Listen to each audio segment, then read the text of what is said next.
মুগ ডালটাকে এবার ভালো করে ধুয়ে নিব, ধুয়ে তারপর সিদ্ধ করে নেব। ডালটা কিন্তু সিদ্ধ হয়ে গেছে। এবার আমি দিয়ে দিচ্ছি এখানে চাল কুমড়ো আর শোলা কচু।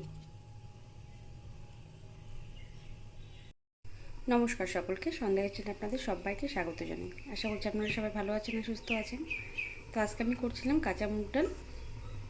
তো কীভাবে কাঁচা মুগ ডালটা আমি রান্না করলাম সেটাই আপনাদের সাথে আজকে শেয়ার করব। ভিডিওগুলো যদি ভালো লাগে লাইক কমেন্ট করতে ভুলবেন না, আর চ্যানেলটিকে সাবস্ক্রাইব করে নেবেন। তো চলুন রান্নাটা শুরু করছি।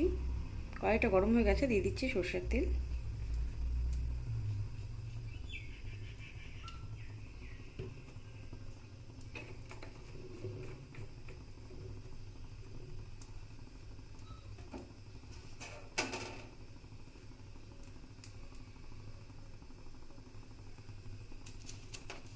একটা শুকনো লঙ্কা, দুটো তেজপাতা,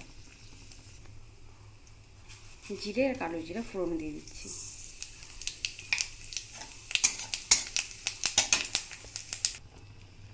দিয়ে দিচ্ছি একটা কাঁচা লঙ্কা কুচি।